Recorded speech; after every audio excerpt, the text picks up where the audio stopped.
This is a private teaching for those who are being trained in leadership in a certain situation. I've made it into a PowerPoint presentation MP4 in order for us both to keep it and for them to be able to go over it. Let's go into the teaching now that's already in progress. Yes, Lord.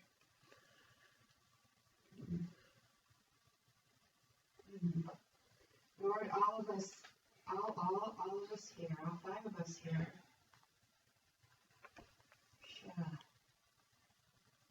Go into that war room in the spirit and we shut the door behind us.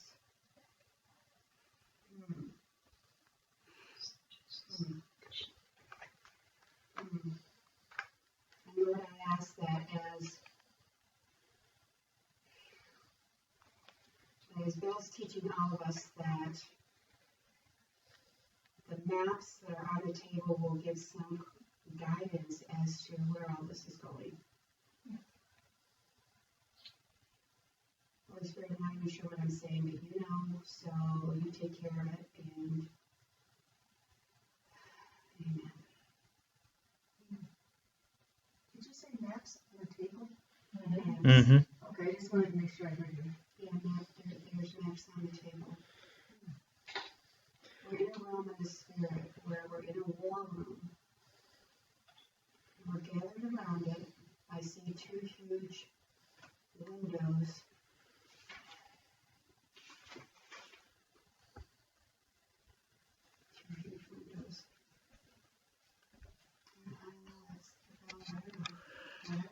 Okay. In Proverbs 20, verse 18, this is, although it's not the council room, it's the war council. On CNN, they have what they call the war room. Okay? If I could think of anything that most of us would know about, if we've ever watched CNN, that's where God has us in heaven. So he says in Proverbs 20, verse 18, every purpose is established by counsel, and with good advice make war. So this is part of a war council, a strategic war council, with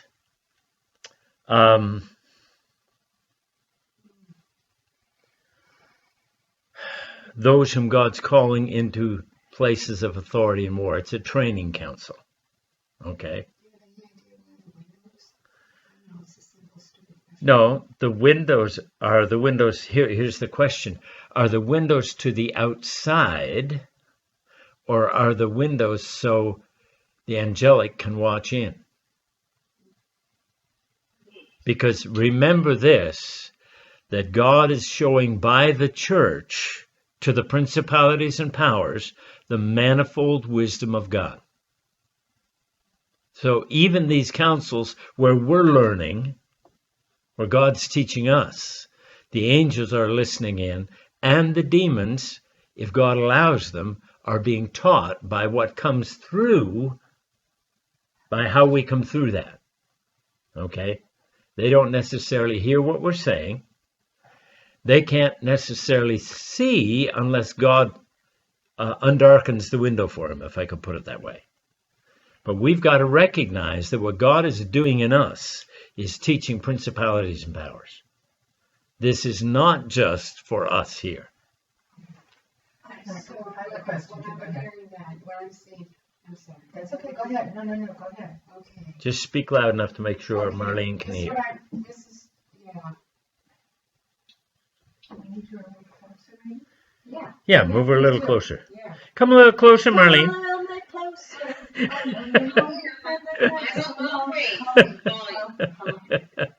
Okay. Is that better? Yeah, it's good. Good. Can I just say what I saw?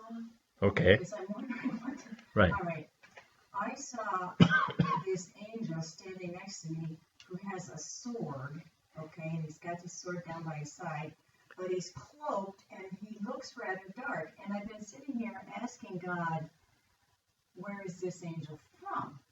And I felt like he said he was from the Lord, but at the same time I'm asking, why is everything, why can't you see his face? Why is everything cloaked? Why is everything dark? So when you started talking about even the demons are going to have to learn and everything, I'm wondering, is that why he's here? No, I don't Okay. think so. Okay. All right. Some of the reason God allows, if I could put it this way, his angels to be cloaked Okay. is it's not time for their revelation to us. Oh, okay. Okay. Okay. I believe there's an order. God is getting ready to augment the angels that are with us. In that case, the war angel that would be by your side, Okay. learning what God's doing with you and your understanding of it. Exactly. The angels that are in this room with us are the angels that have been assigned to us, but also to the intercessor team. Yeah. Because as we get into this more, you're going to understand. Those are the ones that are in the room with us. I see activity outside of, outside. I'm seeing stars and other things going on. I don't see any demonic stuff though, honey. Okay, good. I don't see any demonic, but the room is, the Well, this angels does that make are sense. assigned to our intercessors team. Okay, to the team, you know, when we come on, you know what I'm saying? Yeah. The girls that are get on every Monday night, those angels are in this war room.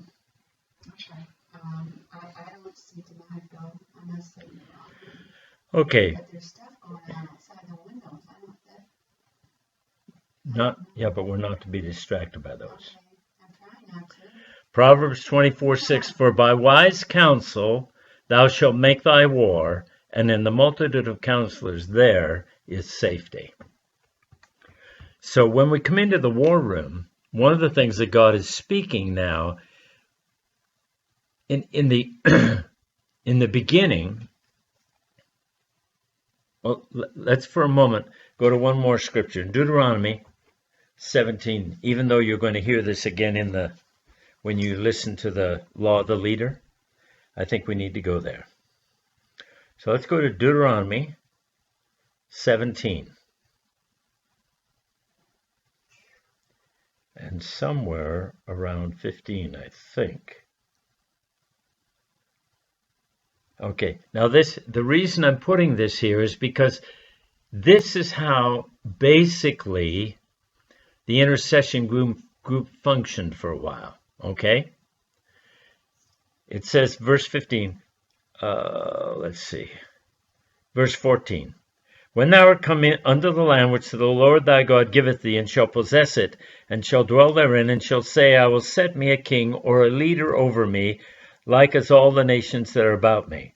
Thou shalt in any wise set him king over thee, whom the Lord thy God shall choose. Very important.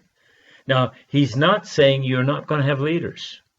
He's not saying you're not going to have a king. In other words, he had a king in mind. God's first king for Israel would have been David. They didn't have to go through 40 years of Saul. It was their choice. Okay. Okay? But God was already preparing David. Because, what was it? 3 or 4 years before David was born, when Saul missed God and partially obeyed God, let's put it that way, with the Amalekites, God said the kingdom is taken from you and given to another man. It was already happened in the spirit. It took 30 or so years for it to manifest naturally. Okay? And David wasn't born. Okay. Okay? All right. So it's important to realize, first of all, God wanted them to have a leader. But he had a timing, and he had a man, and he had a training that he had to put that leader through. Yeah. It's kind of not on the subject. Okay. Why? Ask it loud enough so Marlene can I hear. have a question, Marlene. Sorry, I keep forgetting. Talk louder. Okay. Why did someone, or I might be wrong on this, I know there's order in heaven, okay? Mm-hmm. Why did someone from the courts of heaven have to take us to the war room? Yeah. We went by them, and then someone from the court of heaven, I have no idea, took us. Because this is the first war council we have had. What? You gotta hit me with that one, honey. This is the first war council we have had. Okay. We've prayed before. Yeah. We've done warfare before. Yeah. But God's getting ready to order some things. Therefore, there has to be a meeting of the war council. Okay, but when we were here as cities before and all of us were together, that was strategizing, wasn't it? But it wasn't in the war room. No, it wasn't. Why? It Be- wasn't. Yeah, strategizing You lost me somewhere. and the planning of the leaders is different. Okay. In one sense, yes, we were discussing things and we were counseling together, but technically, everybody was considered equal. That's where I'm going with this passage of scripture. Okay. So it was necessary for somebody from the council? Because, well, that someone from the council doing that enforces the level of importance Yeah. of what's happening Okay, I understand. to heaven. I want to make sure I'm not crazy. Make sure that we know the importance of what's happening today. Are you recording this? Yes. Okay, because I don't know if we're going to digest everything. Of all. course not. Remember, this is Dr. Firehose. Yes, I know. Okay. Okay, I have a Okay, Dr. Bill, could you repeat that? What? This is Dr. Firehose? Record it and not remove it. Yeah. I didn't get what you said. She wants to record it and not Try remove again it. and see if I Oh, get she's it going right. to try to record it. Okay. Yeah. Wow. Okay, I want to make sure I wrote this down right. Okay, this is our first time in the war council. In the war In room. the war room, we're meeting, first meeting in the war room. It's not just strategizing, but it's putting things in order. God's and- beginning to put things in order. We're going to talk about order today. Okay, so is that why okay, so And that's why we're in the war room. That's why we're in the war room. okay, so will you help me on this, honey? Because I don't want to get distracted here. But there's maps on the table. Mm-hmm. So how does that apply with what? How does that apply? Because, I'm thinking of map cities, roads and stuff. Strategy, That's you're not talking what I'm about strategy, no? saying. What's the maps? The maps, either God will reveal to us what the maps are, where they are, okay, what areas they're of, or God is trying to get the importance because he's getting ready to assign areas of responsibility, okay? That's scary. Yeah. Okay. As soon as they walk into the war room, they don't know what the general, the top guy, has in mind. No. They may see maps, they may be on the tables, they may be on the walls, there may even be a plot tank, as it were, where there are maps, there are little men there are little tanks there. Okay. They don't know what's coming down because the order has come from above to the general. And what's amazing too is, as I'm watching this play out, none of us are there in clothes. Mhm. We're there with military stuff Military, on. yeah. So let's look at this, because part of understanding God's order is understanding the way God does things as opposed to the way man does things. That's why this law of the leader has become important. Because in the kingdom, God does things differently. Okay? Thou shalt in any wise, verse 15, set him over king over thee, whom the Lord thy God shall choose. One from among thy brethren shalt thou set king over thee. Thou mayest not set a stranger over thee, which is not thy brother. When we begin to do some of this, somewhere along the line, we were praying for PA, and you said, what about bringing Ruth in? Okay? And I heard distinctly in my spirit, the group is not ready for joining outside. Okay? I've got to set the internal order before you have the order that reaches out. Okay?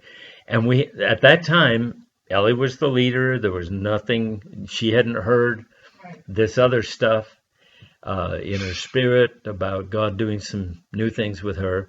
By the way, the reason for that is she's got to go there first. Like Joshua and Caleb had to go into the land first, spy it out, and I believe map it, and then come back and take the leadership. That was not after Moses died. That was before Moses died.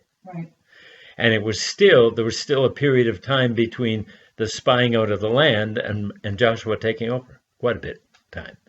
I think there would have been less had they said, yes, let's go in, obviously. But God caused him to know the land before he took the armies there. That's what we're looking at, okay? And then it goes on to say, verse 16, don't multiply horses, nor multiply wives. Verse 18, and it shall be when he sitteth on the throne of his kingdom that he shall write him a copy of this law in a book, that of which is before the priests and the Levites, immersed in the word. Not just listening to it, not just studying it, but writing it. In this case. Okay? Now here's the reason. And it shall be with him, and he shall read therein all the days of his life, that he may learn. You don't start out fearing the Lord. I'm sorry, I didn't hear that. That he may learn to fear the Lord, his God, and to keep all the words of his commandments and do them. You don't start out fearing the Lord. And part of that is because you start out as a baby. You start out as a child, and you have a father relationship first. But as you grow up, your relationship with the Father changes. And God's calling his people to grow up, which means, whoops, my relationship with the Father has got to change. Now, how many... I was going to say something, but these days that might not apply. Might not apply. You get a 12-year-old girl, she wants to look like a 17-year-old, you know. But when she's home in her room, she plays with the dolls when the door's shut. Okay? There's something in us that wants to grow up, and there's another portion of us that doesn't want to grow up. Okay? The same is true spiritually. Okay? Yeah, I understand. And we've got to catch this, because that's the conflict inside. Okay? And here's the reason he's to do that. That his heart be not lifted up above his brethren. I have a position of responsibility, but it doesn't put me above the brethren. Whenever David took himself too seriously. No, whenever David took it upon himself to do what he thought was right, it got him in trouble. And there was pride involved. Could you repeat that scripture? Okay. It's verse 20, Deuteronomy 17. That his heart be not lifted up above his brethren. Verse 20. Now, you see why I emphasize that? Because most ministry today in the system think they're above the people. And one of the things we've got to get is, although I am in function an apostle, and when I'm functioning, I am in authority. Okay? But when I'm with the brethren, I'm one of the brethren. Right. I'm not above the brethren. Right. It's that attitude of being above that gets me in trouble. Okay? And that is so important to catch, because we see it over and over and over. And pride of life is one of the three major things that the enemy tugs on in us. Okay? And let me say this also. I've said this recently a couple of places. But there are two tests that no revival has passed. No move of God has passed since Martin Luther. And that's the test of prosperity and the test of popularity. If we're going to be used of God in any great measure, there will always be those two tests. There are individual men of God that have passed those tests. A.W. Tozier is one. D.L. Moody is one. T. Austin Sparks is one. Billy Graham is one. Okay? But there aren't relative to the number of ministries, there aren't that many. And was prosperity, what was the other one? Popularity. Popularity. Okay. When my name gets trumpeted all over.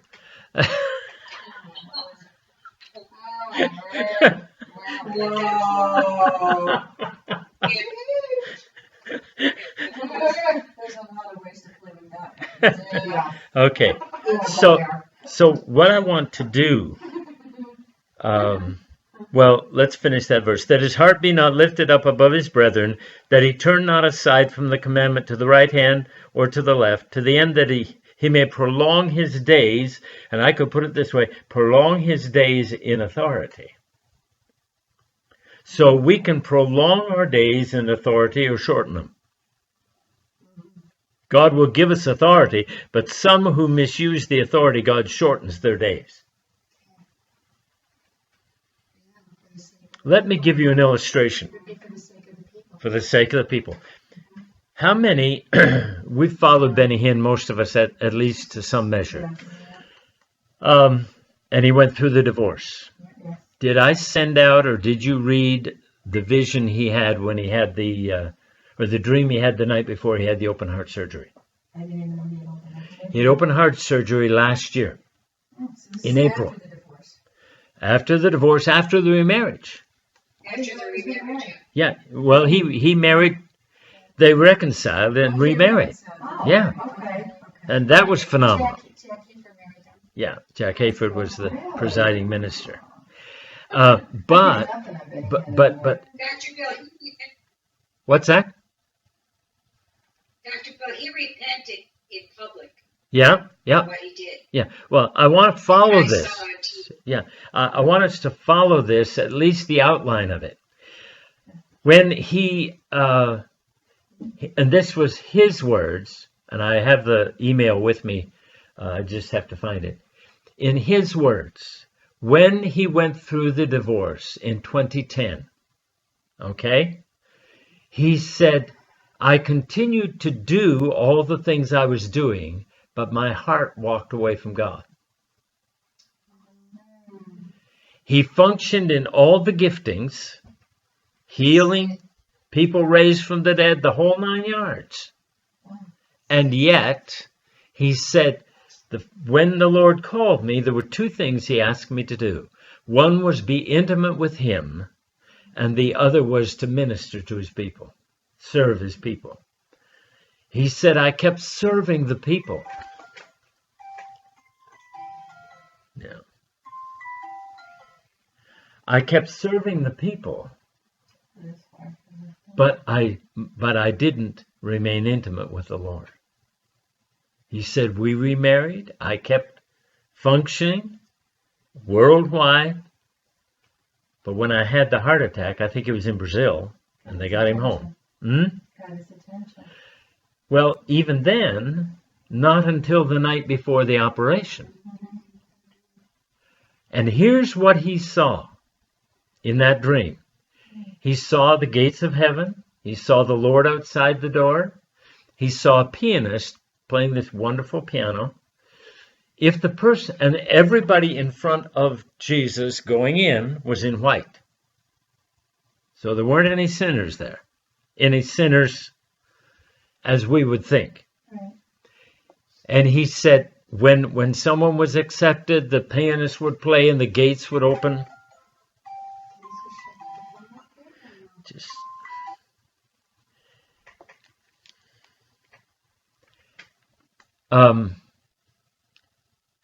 but if the person was not going to be accepted, demons came and took them to hell.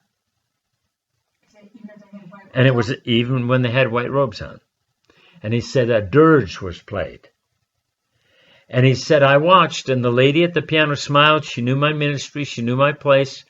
But I knew that if I got there, I would not go to heaven. Oh my God. Because he had failed in the commandment of intimacy. And obviously he repented. He's still here. But he's the one that put that out on his own site. Wow. And God has prolonged his days. He could do all the gifts. People were getting him. That blows my mind. Well, see, that's what, But still. yeah, that's what Scripture says. And we haven't taken it, because it says, will they not say, I prophesied in your name, I healed the sick in your name? Jesus didn't say, no, you didn't. Did he? Wow. No. I guess what blows my mind is that he said he was going to hell, because I always figured that those people would just be like in outer darkness or something, and that they wouldn't get to see God. But here's what Scripture says. And we haven't got the fullness of this, okay? To him that knoweth to do good, and doeth it not, to him, not to the person next to them, to him it is sin. That qualifies as the sinners in Zion spoken of in Isaiah.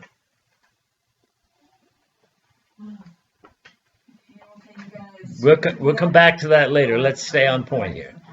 But we needed to see that God said, if you obey, if you remain without pride, you actually prolong your days and your responsibility.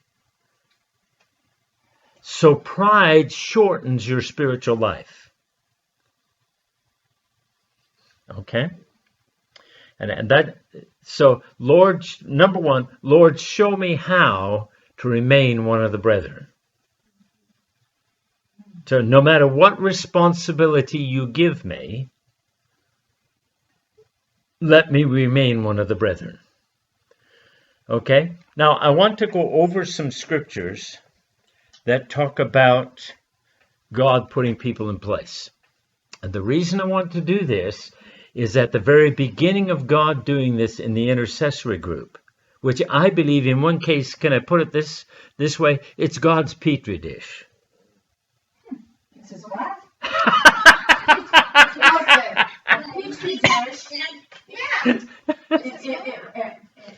Biology, remember biology, and they would have this little dish, it was called a petri dish. And like any kind of like you might have a little bit of a bacteria in there and watch it grow or something like that. Oh, Okay? thank you. You are God's bacteria. No, I mean... Oh, we're God's bacteria. Oh, I feel very. You made my day. Okay, now, the reason I say that is if we learn these principles in the beginning, then if God makes us large, nothing will change it. Okay. But if God increases the size and says connect with Ruth, or connect with someone in New York City, or connect with someone in Los Angeles, okay? We do it in God's time, no matter how big it gets. Our foundation of leadership will be right. Okay? I'm feeling bad for all the people who aren't getting this teaching. Well, this is God's petri dish, so they can see it works. The petri dish is never covered. It's glass usually, isn't it? Yes. Or plastic, Yeah. so that you can see what's going on all the time. Or God's showcase. Okay? See, God's got to show people that this works. There's got to be a people willing to step outside of the norm to let God do it his way. Okay? So turn to Ephesians. What's that? You're stepping out of the box. Yes, stepping out of the box, walking on the water. Ephesians 4:16. Now we know from 11 down it's talking about the fivefold ministry and so on. And it talks about growing up into the head, from whom the whole body fitly joined together. What God is getting ready to do is take us from joint to joint. No, to bring us into the joinings of Is that God. like bar hopping? No, that's like arthritis from joint to joint. At our age, it's easier to relate than bar hopping. Okay. From whom the whole body fitly joined together and compacted by that which every joint supplies. Now we're going to go into a wee bit of detail on this. Okay. According to the effectual working in the measure of every part, makes increase of the body unto the edifying of itself in love. We're going to talk about these scriptures first, then go back and detail some of them. Yes. There's just a little technical.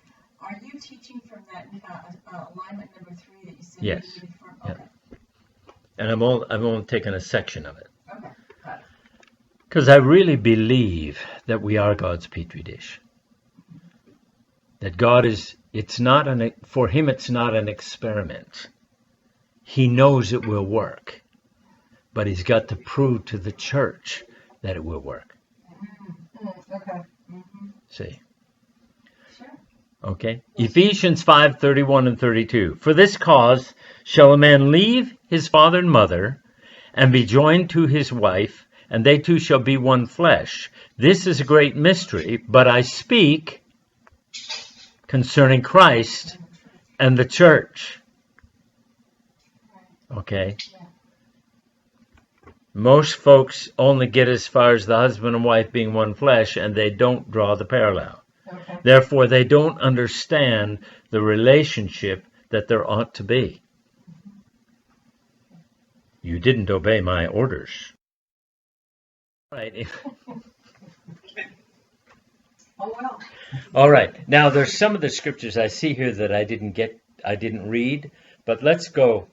In every scripture, every one of the incidents we read, it's God that joins.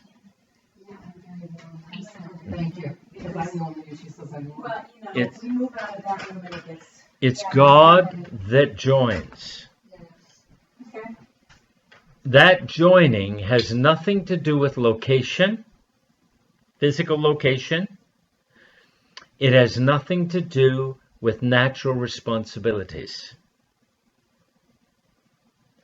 Therefore, right now in this group, we have Diana in Toronto, Savvy in Georgetown, us in Rock Hill, you guys in this area, and right now Marlene up at the lake,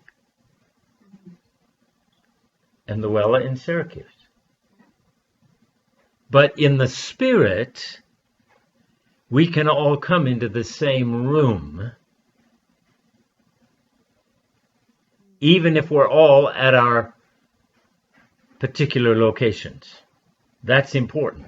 And the joining is because God has called us to function together. That functioning is in the spirit, not in physical location. We have got to learn to meet together in the spirit.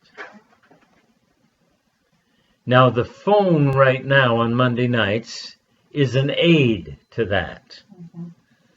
But if we're right about what's coming, that is just to get us ready to be able to hear God say, go to that place in the spirit, but you can't go on the internet and you can't go on the phone.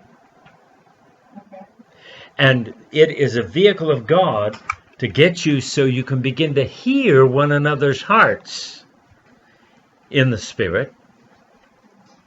And as that happens, you begin to know one another by the Spirit.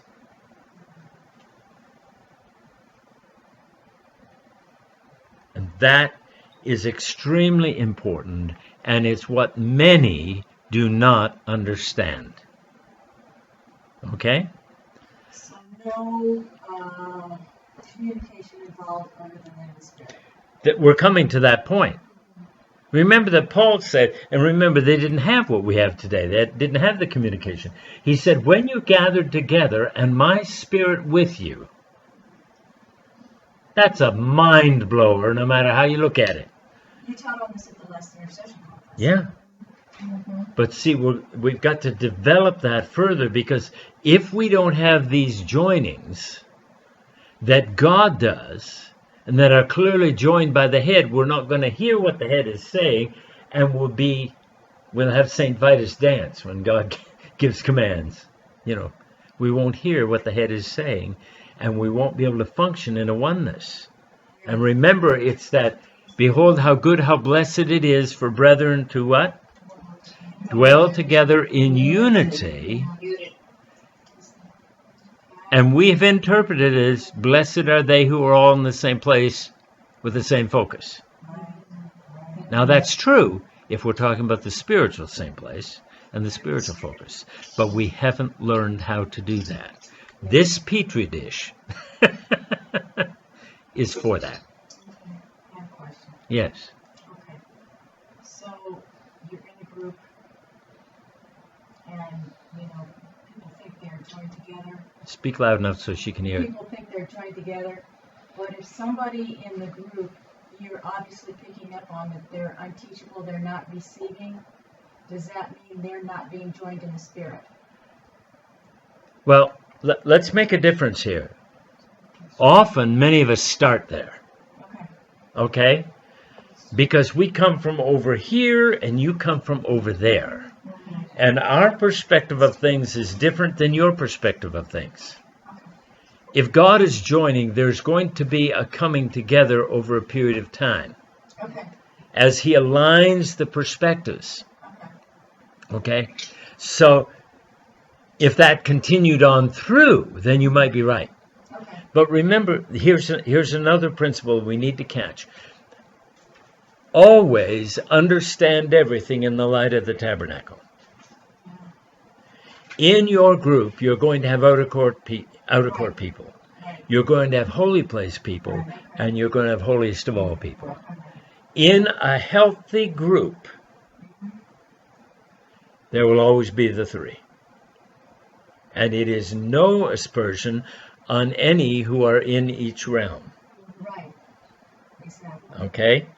So the issue is, if I'm in the holiest of all, God can speak to me and say, I want you to go and work in the outer court today. That's right. Because the high priest could work in all three realms. Right. If you're in the holy place and you're not yet entered into the holiest of all level of experience, in that focus, God can still say to you, go to the outer court and work today. Right. We've got to be able to hear God say that and not be upset because so-and-so went into the holy place and I got stuck here in the outer court. Right. Oh, yeah. It has nothing to do with anything but function for the day. Right. Okay, here's another question. What about the war council? Is the war council... The war council, let's Is be... that temple model too? Okay, yeah. But let's look at it in the light of the tabernacle, because the temple, remember, the temple was an expanded version, right, and actually a bigger explanation of what the basic principles in the tabernacle were. okay. But when we're at the war council, there's a sense in which we are worshiping at the altar of incense. Okay? We're in the holy place, but we're not at the lampstand. We're not at the table of showbread. We're at the altar of incense. Because what we're getting ready to do is to become incense, which takes us into the next realm. Remember yesterday I said that's a shortcut? You said, so what you just said is we're getting ready to become incense so we can enter into the next realm? Yeah. Remember, that's a shortcut. All it takes is the fire of God. All right. Now, God joins. It's done by representing or responding to the call and the working of God in the believer. In other words, I respond, I say, yes, Lord. But then I've got to realize God is going to do a work in me to get me to the place I respond to the call for. Often what happens is a person hears the call and thinks they're already there because they have the call. Isaiah was already prophesying, already knew his call before his commissioning. His commissioning was when he began to be a true prophet. Anything before that was training for the call. If I could be so bold as to put it this way, for 69 years, I've been being trained by God to become an apostle. So it has nothing to do with number of years trained. It has to do with all that's necessary to get me there. Some may be trained in lesser years. They're not a slow learner as I am. But at this point, that's what it looks like this is the launch into. Okay? So again, it's spiritual chronology, not natural chronology. Okay? So some of us, you know, as I said, I hit middle age next year.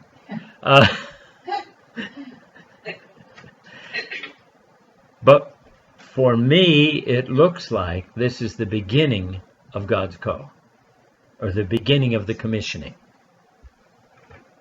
And everything you've been going through up to that point of commissioning has been essential for your training. Okay? Now, it is something that once done by the Spirit needs to be cultivated in prayer and practical to keep it alive. Okay? Praying into what God has called you and told you you're called to be. Not assuming that you're there. In Ephesians 4:3 through 6, look, we're going to look at this in the next slide in a little more detail. Endeavoring to keep the unity of the Spirit in the bond of peace.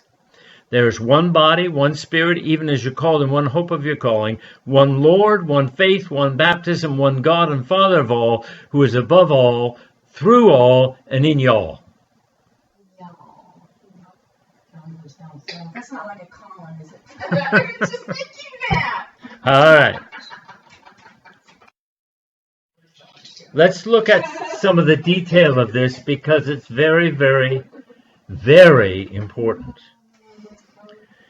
Endeavoring to keep the unity. The word endeavoring means to use speed, to be diligent, to labor. Now it says endeavoring to keep. That means I have it already, but I can lose it. Endeavoring is to use speed, be diligent. By the way, the biblical definition of diligent is careful haste. Okay? And labor. In other words, it is work to keep the unity. The enemy is going to try, and this was one of the reasons I said not to connect with Ruth yet, because I felt her spirit. Her spirit is wonderful. But we've got to learn how to keep the unity here when the enemy misinterprets events. Yeah. Okay? Yeah, we did that. If we don't learn it here, then when the enemy tries to use that same tactic between us and the people he joins us to outside of here, then he'll succeed. That's good. Yeah, Okay? that's- So I must labor. Remember that labor is not a hireling. You don't quit at 5 o'clock. You labor till the work is done. So in harvest time, when we lived on the farm, we would gather hay until the dew began to fall at night. Right up till the sun began to drop out of the sky. It could, 10 o'clock, 10:30 at night in the summertime. And then we would be up early in the morning because sun had risen at 3 o'clock. Okay. And so they could be out in the field because the field had dried off by 5 o'clock in the morning gathering hay. Short growing season, you had to do something. And you were closer to the Arctic Circle, so your Yeah. days were longer too. Yeah. There were sometimes the sun went down at 12 o'clock at night and rose at 3 in the morning. Wow. So you would work from what to what? You would work That's a until the short work was night. done. Yeah, it was Yeah. a short night. Wow. Okay? Now, it's something we have a choice to work at. Everyone has a choice in unity. That's clear from the phrase, keep the unity of the Spirit, held together by the bond of peace. What causes you to remain at peace? One of the things is God knows what he's doing.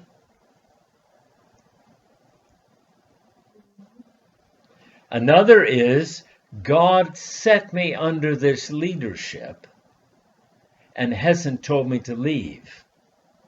Therefore, the leadership has heard from God. And if they haven't, God is able to correct them. So you're saying I trust the leadership. I trust the leadership, not because I trust them without God's word, but because God has put me there. And God has not removed me. Okay, so explain something here. I think all of us, at one point or another, have been hurt by leadership. Yep. How do you trust? Your trust is not in the leader. Your trust is in the word of the Lord. But if the leader is going wrong, God will speak to the leader. If the leader refuses to hear, God will speak to me and move me out. Either has to be a word from the Lord. Yes. Okay? So it's still trusting God. I trust God to be able to speak to the leader. Now, your discernment may be absolutely right. Your leader may be slow.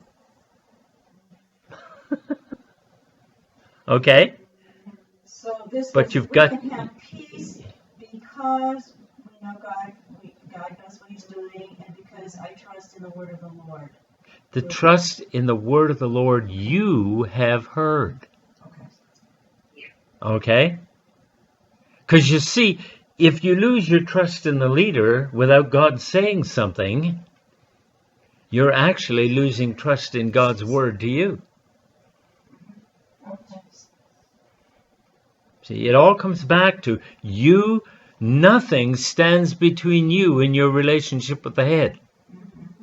If you put a leader in there,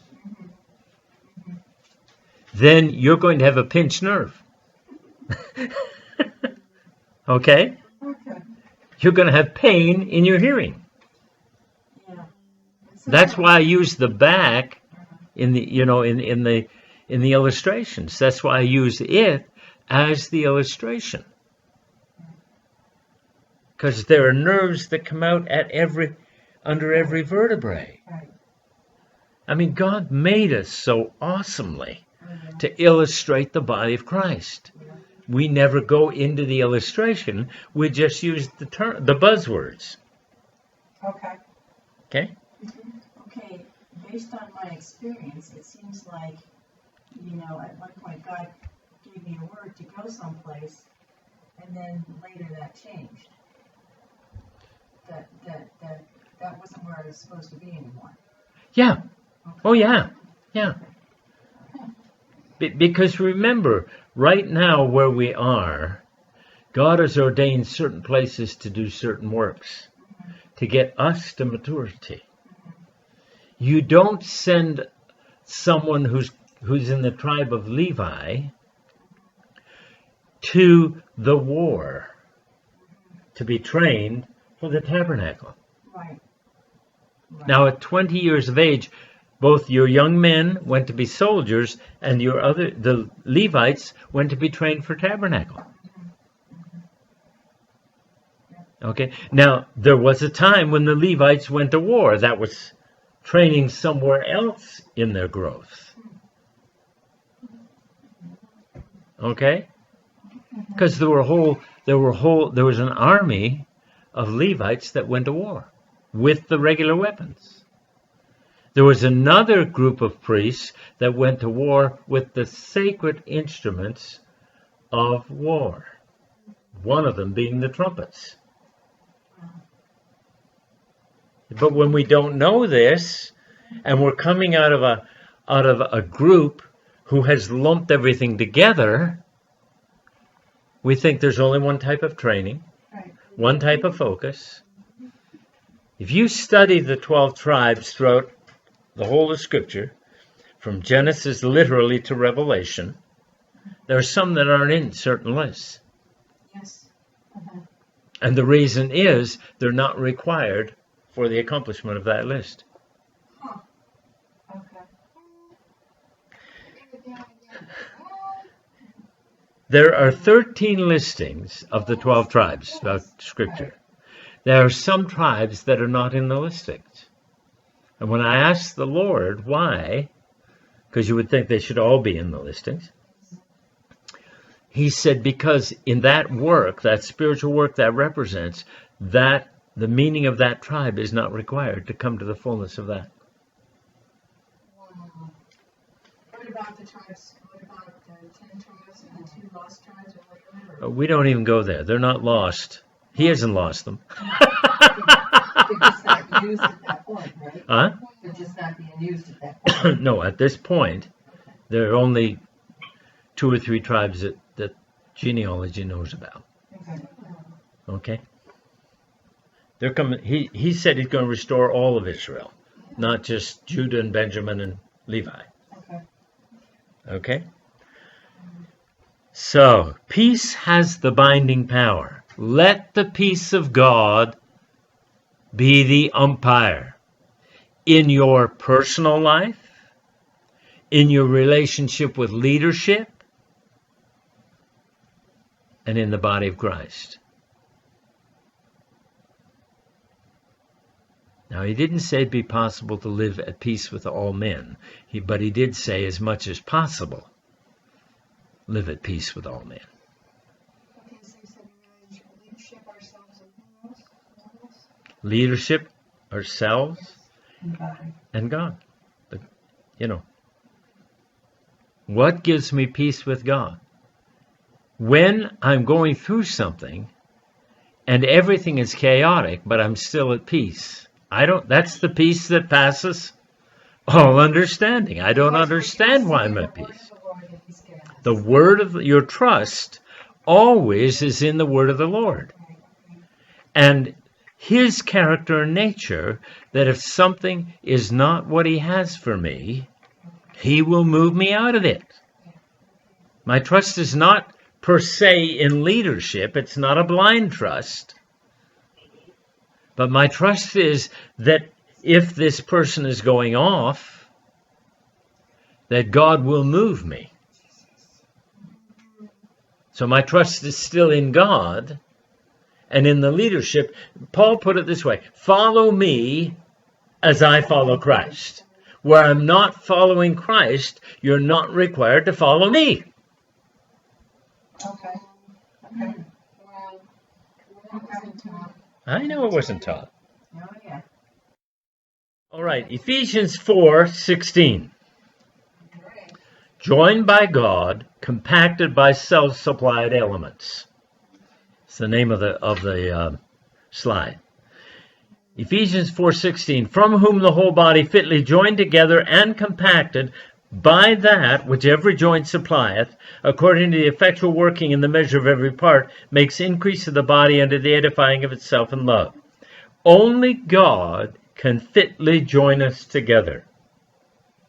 Never forget that. If you go someplace and they have wonderful worship and the word is good, but you don't feel joined, don't get your knickers in a knot. I don't know anybody else who Or uses your that. panties in a bunch. Or what? Your panties in a bunch.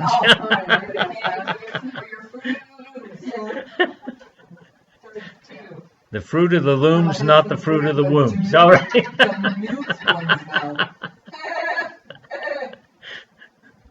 You heard it here first. All right. Oh. This is being recorded, guys. According to the effectual working in the measure of every part, maketh increase of the body unto the edifying itself of love, in love. Only God can fitly join us together. We must seek him to know where and whom we are joined to. And then believe him when he says it. And stop trying to be joined where God isn't joining us.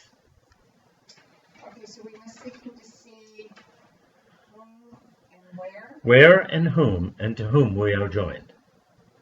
I can be joined with someone in one assembly and not be joined to that assembly. Okay. Oh, that's interesting. Mm-hmm. I can be joined to a ministry in a certain organization, but not joined to the organization.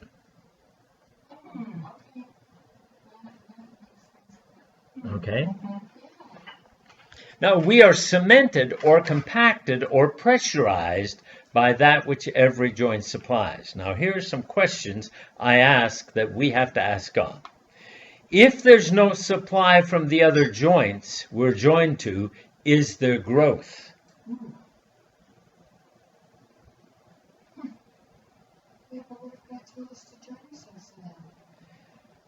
Some of that might be to see if they will produce and supply.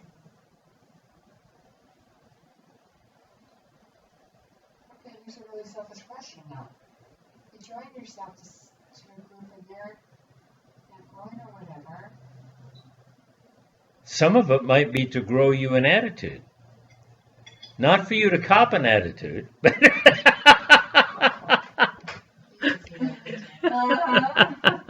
So what you're saying is So Marlene. okay, all right, that one went over my head.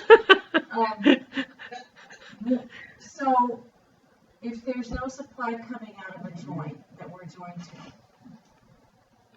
is it two possibilities? Either we're supposed to grow or we're supposed to wait for them to try to supply, or we may not be joined in the right place? Is it all of those possibilities? all of those possibilities. But let me say this, that in every area of growth, there must be a cell that starts it.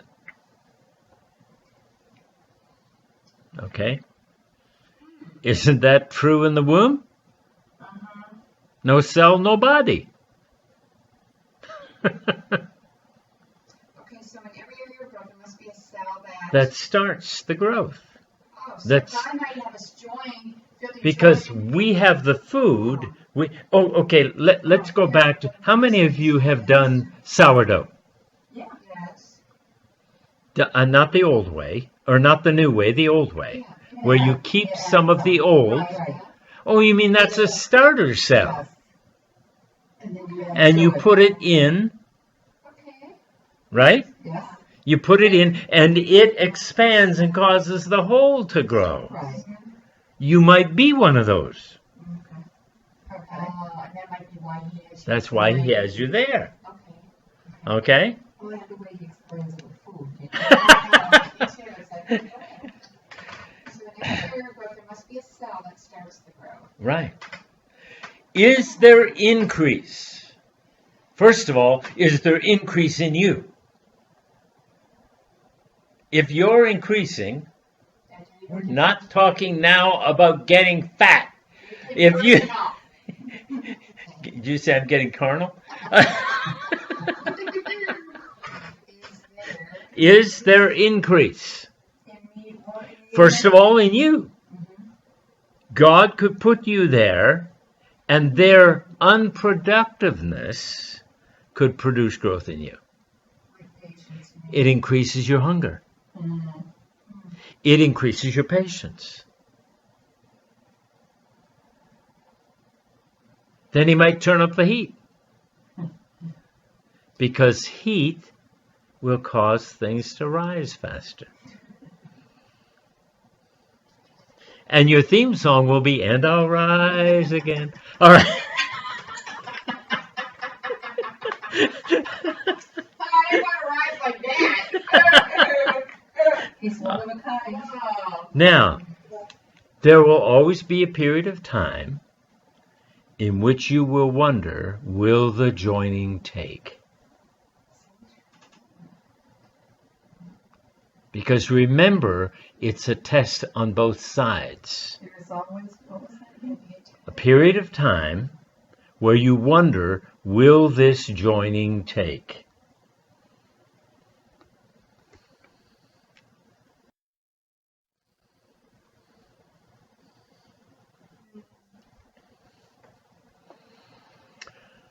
So, this requires the answering some questions. Do you know who God has joined you to? And we could also say, do you know at what level God has joined you to someone? You could be joined to some in the outer court and also be joined to others in the holy place.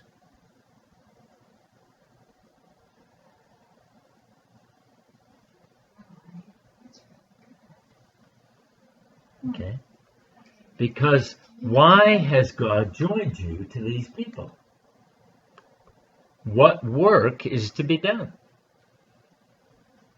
Now, I'm not going to finish this all the way around. Because it's that by which every joint supplies. Not only I supply to them, but they supply to me. Sometimes their lack of supply is actually a supply to me. Because they're supplying what I need to grow. Okay. People have a struggle understanding that one. Okay. Because they think you have to be giving in order to be supplying. You can be withholding so that in you, or they can be withholding so that in you, which needs to grow, can grow into the space they're withholding. Which, like a puzzle piece, what you grow fits in their vacancy. What you produce is that which they need in order to become whole. They supply the whole, you supply the connect. Okay. I can, yeah. Look at a puzzle piece. It has both projections and indents. Right. Okay? Both are necessary for the puzzle to hold together.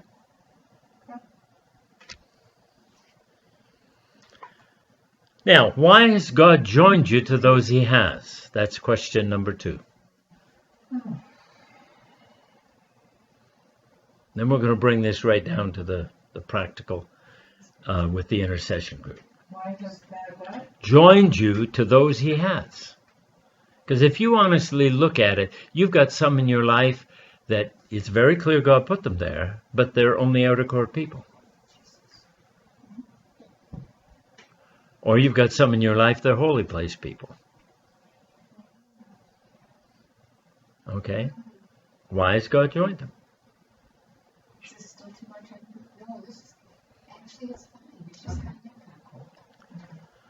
Now, what are some of the reasons for the joinings?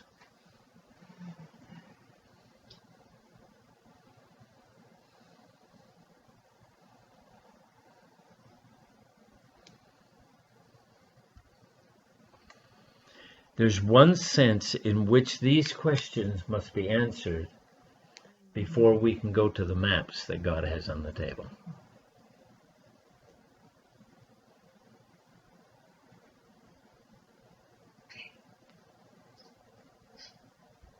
Why? Because if we don't know where we fit, we won't be able to understand the instruction. If I'm in New York City and I'm a regular policeman, I'm not going to go and try and disarm that bomb. I may know it's there. I may keep others from going to it. But I'm not the one to disarm it because it's not my place. It's not my specialty. So in one sense, I don't think this is a fair example. In one sense, it's like with Billy Graham. And that one when we wanted him to pray for her for healing. And he said, wait a minute. And then he said, no, I can't, because if I do, then I go out of what God's called me to do. Out of the limitation of God.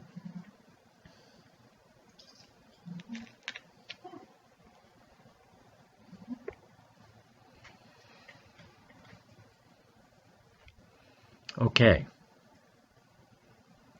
Now let's look at what we have among us right now. All of you intercede. You have had experience along the way in intercession. And to some extent, all of you have led intercession in your respective places you've come from. But that's not your major ministry in the body. Are you saying intercession isn't our major ministry? Intercession is not your main ministry. And we'll use you, Cindy, okay? You intercede, you are prophetic, which is part of prophetic ministry, because Jeremiah says, if they were prophets, would they not intercede? Okay. But intercession is not your main ministry, especially at this time. And again, with the words you got Sunday, it's not going to be. And the same with Phyllis right now, where she's called is actually to trumpet the message. I mean, to be with Trump.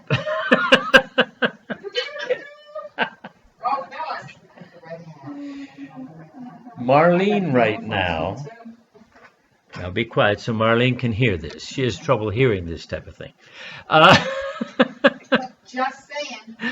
Marlene right now, God is bringing out into the prophetic speaking, not just a vision or a dream, but teaching.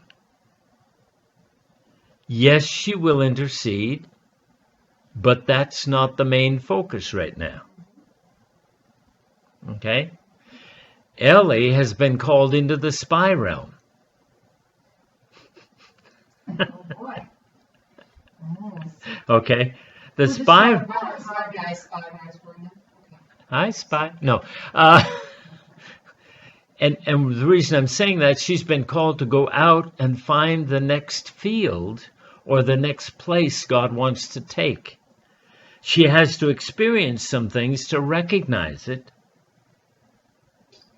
But right now, Diana's whole focus is intercession. Yes, she's prophetic, but that is, for where she's at right now, that is not her main focus. So when God appointed her, as opposed to all the others who we actually know better, except Ellie and I know Diana very well, but when God said, put Diana in place, it's because for Diana right now, this focus is essential for her growth. To learn to lead in small or coordinating small, because it isn't the old idea of leading. She doesn't say everything and you guys say, yes, ma'am, yes, ma'am, yes, ma'am. It's where she learns how to coordinate the prayer, the requests, the testimonies, the sharing, whatever. And it's not threatening to her. Because sometimes when we step into a new realm, it's threatening, right, Marlene? Right. The Lord helps you get over it real quick. Yeah, you did excellent. Yes. And when the anointing comes, you don't fear till after you're done. See, what was that? Okay, but hear what I'm saying. If God puts someone, especially in what I call delegated authority realm, it actually is for their growth. When it's not a permanent place, it's essential for their growth at the time. Okay, let me illustrate this with Glenda. Not your Glenda, my Glenda. My Glenda was my associate pastor in Kingston. Petite, it's almost all the Holy Spirit had to do to correct her is blow on her. With the rest of us, he uses 2x4s and 8x8s and 12x12s. But it really did. It seemed all he had to do was barely blow on her. And one day we're doing prophetic presbytery. I always had 3 prophets, some minor prophets, but 3 that I knew I could trust when we functioned prophetically in these Saturdays, because you'd have 70, 80 people to pray over.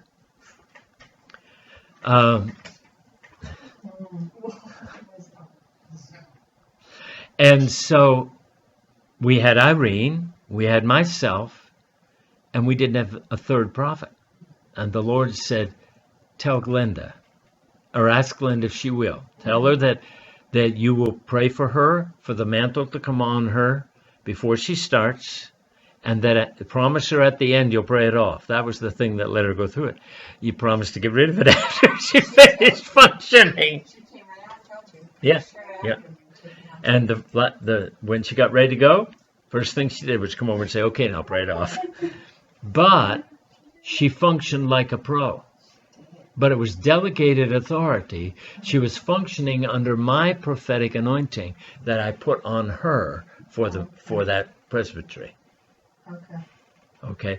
And it did a work in her that nothing else could do. We never had another session where there wasn't a third prophet.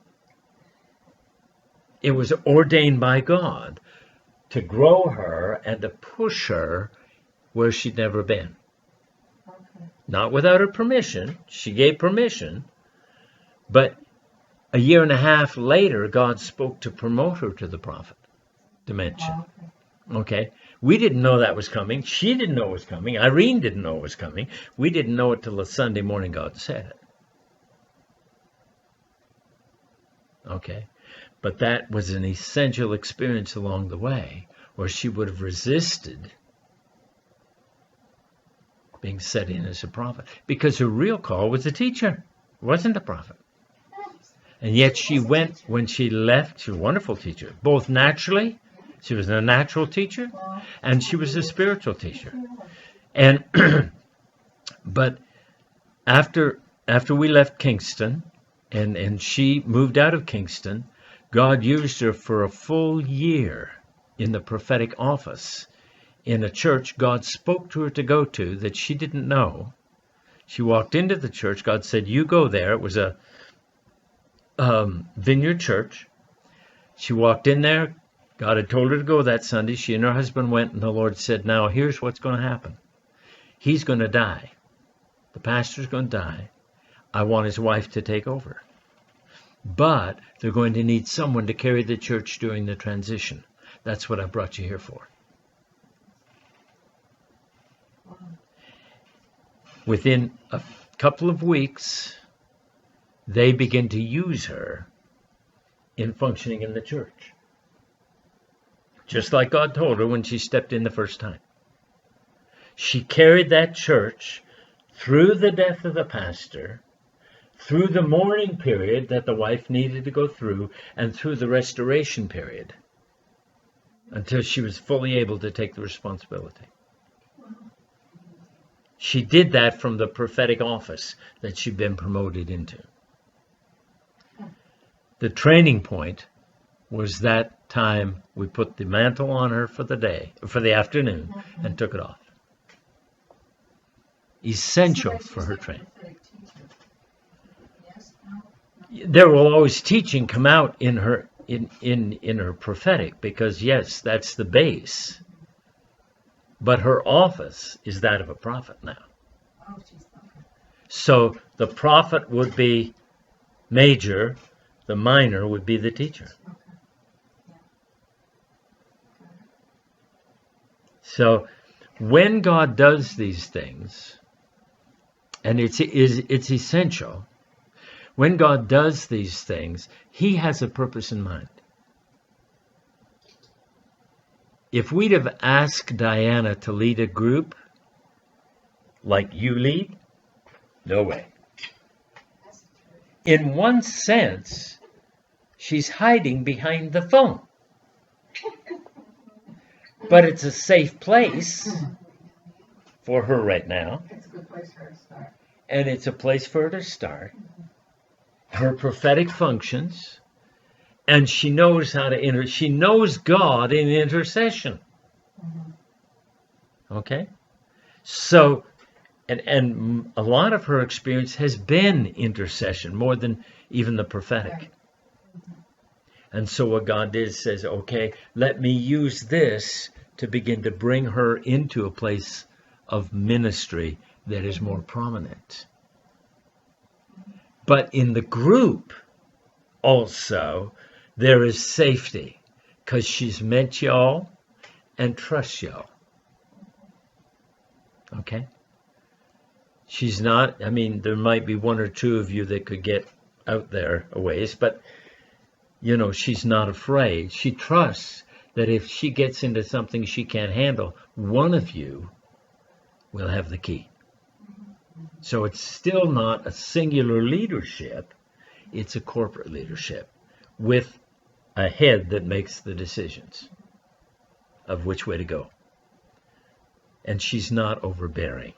No. Well, what about Andrea, though? Because that's where the confusion came in. I think if you had just said, If we'd have just, Diana's yeah. the lead, I don't think the confusion would have come in. The confusion wouldn't have been there, but Diana wouldn't have led. It is a Joshua and Caleb type situation. Okay. Although Joshua was appointed the senior leader, they're always mentioned together.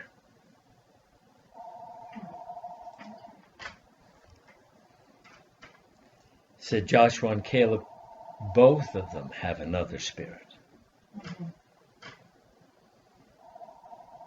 Okay? So it's understanding these are kingdom dynamics as opposed to church dynamics. These are king and priest dynamics as opposed to fivefold ministry dynamics. Okay, yeah, that I don't understand. The fivefold. What would, yeah, like, if these are kingdom dynamics, can you give us an example of what the fivefold dynamic? The fivefold ministry is the transition point from one-man show to kingdom. But all of the fivefold ministry will pass away. It's very clear. Till we all come. Therefore, they've got to be transitional, Right. don't they? Yeah. Yeah. But they are heavily represented in the holy place. And although they are represented in the holiest of all, they are in the background. The king is the dominant thing in the holiest of all. Okay? So they are transitional. There are actually more furniture in the holy place than into the outer court of the holiest of all.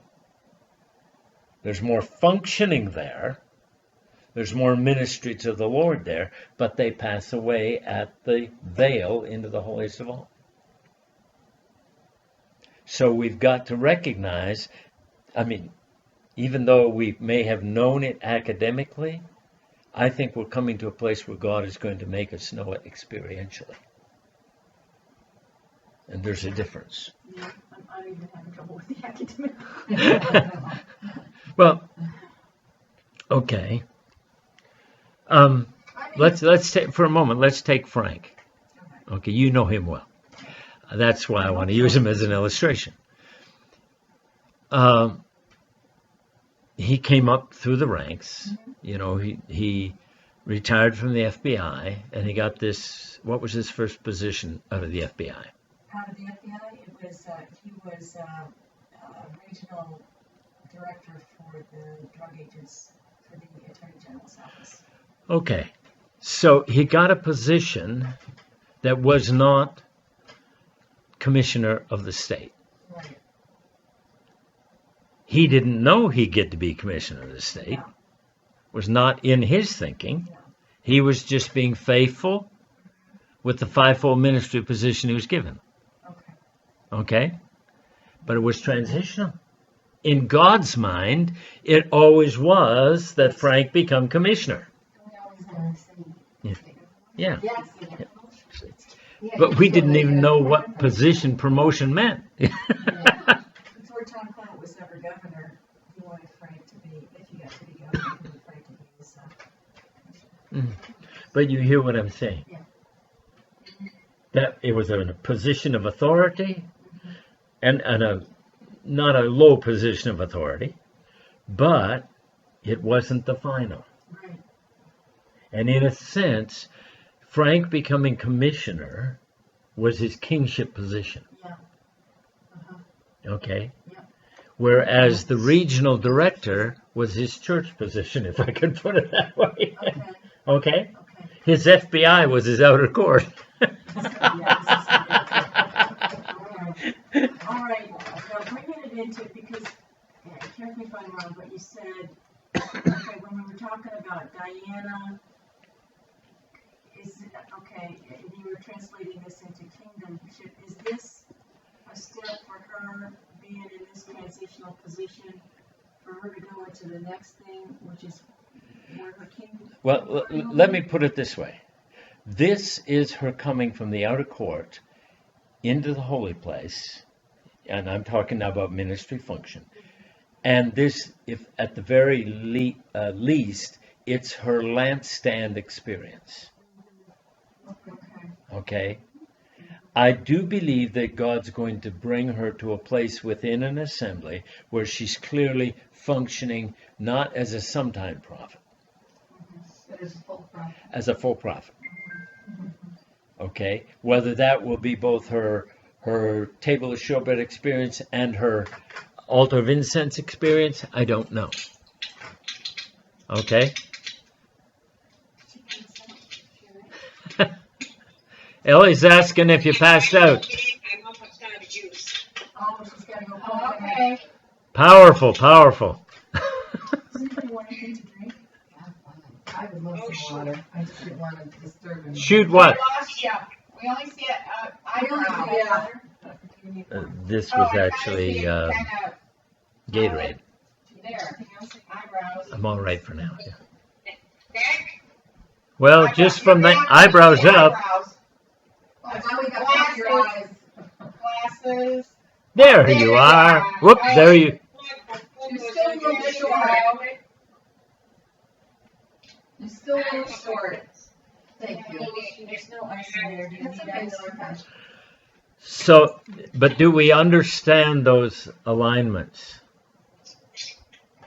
Okay, can we at least begin to grasp that this is different than the system that we've all been brought up in? This is not the pastor appointing, which is where we've lived before. Okay. This is recognizing that God has a purpose in putting Diana where she is. Okay. where in a sense she's not fully comfortable, but she's more comfortable than any other place she would be. And God is using this as a vehicle. She will not be there permanently. Okay. It's challenging her. It's making her press into God. And this is good because she doesn't have an assembly where she can go. In great reality, Monday night is her church, which puts church outside the box we've always known. Yes. Okay? But church is the gathering of the people, not the house. Okay? So, well, let's go there for a moment. Even though, again, you're scattered all over Eastern Canada and the United States. But when you get on the phone, you come into the same place in the Spirit. Right. Right now, the phone is the vehicle of focus, as it were, to get you there. Right. But when you begin functioning there, it's clear you're in the same place. Even though physically you're in multiple places. God is going to bring us to the place where we don't need the phone as the vehicle. Where we meet in the Spirit, know what each other is going through, intercede for each other when necessary, or minister to one another in the Spirit or by the Spirit, and we only know it because we've been to that same place. Compare notes later, such and such a day, such and such a time. This is what I thought you were doing. Yep, that's exactly what I was doing. I felt you praying for me. And it won't be just, oh, I think she's there. I believe it'll be a reality. They know that your spirit is there. Just like they knew when Paul's spirit was there, when that governmental thing was enacted that he recommended. Anybody else is teaching this stuff? I bet not. I don't think so.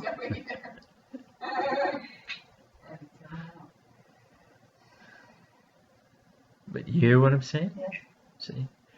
And these, as I walk through this type of stuff, and as I've studied more, again, and refreshed on the 7 spirits of God, I'm convinced it's going to take those spirits to get us there. Those anointings of fullness to get us there. No one is going to get there who doesn't allow God to prepare them and use that anointing to get them there. And that's why we have to let God deal with us and work in our inner man. Those who don't let God work in their inner man will be like Samson's. They may get an anointing, but they won't reach the fullness. Which is sad. If he had walked with God fully, what would he have been able to accomplish? When the jawbone of an ass killed 1,000, one shall put a... Is that how that works? Okay? So we need to say, God, we don't know how to do this. We trust your anointing. Now we may have, and there's nothing wrong with having a struggle with something that has happened. But I need to struggle through to the right attitude. And an attitude of choosing to trust, and then having God show me and prove that my trust is properly placed. Okay? And see, this is practical teaching on progression to kingdom. In other places, they would have just said, well, accept it. No, I want you to understand the ways of God, so that when you recognize that way in something else God is doing, it increases your trust. Okay? Because all of us, because of our past, misinterpreted the action one way or the other. It's not, let me put it this way, it's not an earning of a position. Sometimes, if you read carefully about the elders in Timothy and Titus, the setting in of elders, he said, those that rule well are worthy of double honor. Question: if you have to point out those that rule well, are there some that don't rule well? Yeah. Why are they in there then? Because the pressure of being in there will shape and form what's essential in them. Or shake them out. Or shake them out.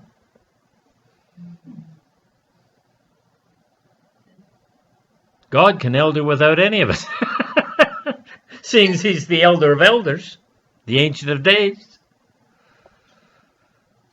So the only reason he puts us in position is to do a work in us. The pressure of the position does the work in us that's essential, or at least challenges us to let that work be done in us. Okay? Now, let me say this. If there comes along some more changes, other people get put in, and there are questions, don't be afraid to ask. Because I want you to know the ways of God, not just say, oh, Dr. Bill did it. It's okay. No. Because we want to know the ways of God. We want to be in that company in the end time that know the ways of God. So, just like I said yesterday, I ask God questions. The problem is he answers me with another question. Okay? But it's through questions that Jesus taught. Sometimes they ask him a question, he didn't answer it. He just asked them a question that would draw the answer out of them. Because he knew the answer was already there. They didn't know it. Okay? And sometimes that's the way it is. Because the question kicks in your thinking in a dimension that you weren't thinking in. Or in a line of thought that you had never followed through. You just accepted something.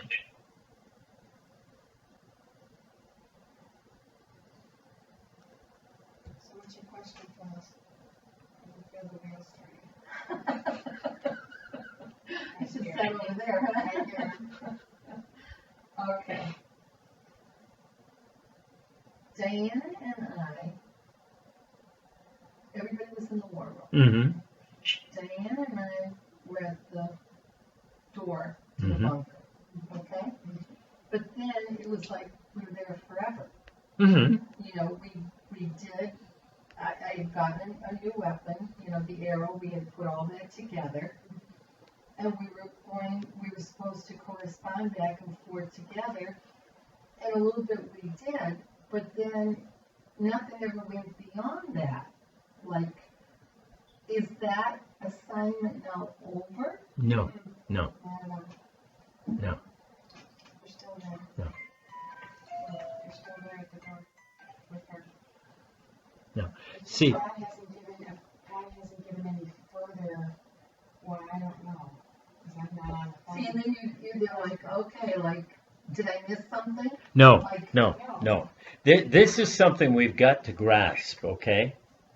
If God says I'm someplace and doing something, in some realm of the Spirit, I'm there doing that, okay? But there are other things, like, okay, we're in the war room now. God hasn't even brought us to the maps yet. Okay. We may be sitting here for a couple of weeks spiritually, Okay. okay, before he opens up the maps. So in other words, you can be in several different. Because it's in the Spirit, yes. You can be involved in your focus as God fills in your understanding. Okay? You can be standing there waiting. In the meantime, God's filling in understandings over here, understandings over here. He's getting together the stuff that gets you ready to go out. but not all, everything is gathered yet. Not it, Okay. not it. You know, uh, This is what I keep hearing. Many times in a war room, there's things that are going on. And strategies coming together. Sometimes you can do it in days, sometimes it takes weeks, sometimes it takes months, but it's something bigger than what was originally thought. You're standing there with Diana, no further instructions been given by the Lord unless He's giving you guys something on Mondays that I don't know about, because I'm not. and if there's no further instruction, But you're you still haven't moved obedient out of by that just- place. By just standing there. By just, yeah. Steve Phillips said this one time when we were in class in Toronto. He was going through a very, very difficult time. And the Lord spoke to him and said, and having done all, stand. He said, I didn't give you any other instruction. Just stand. Nothing seemed to be happening. But he was following the instruction of God. Okay. Because we made the new weapon, the arrow, okay? And then we used it here, okay? And you used it at the shop. Yes, I did. That's my grandpa. Thank you. See, I do pay attention. And then it was like, and actually, I took a picture of it, if need be, to use in case God said something that trumps off. Mhm. Because we came down to the fact that if I had it in the car, they'd probably think it was a lethal weapon of some sort. And how do you explain that one away? So the idea was to take the picture Right. and use that. I think wasn't your suggestion? No, Oh, Marlene. Marlene's suggestion. I knew Marlene, are you there? I'm still here. Okay. There, now you can see me. There you are. With my hand because the plug is underneath. Oh, I wondered where you went to. We thought you took a potty break. Oh, no, I'm here. I'm here.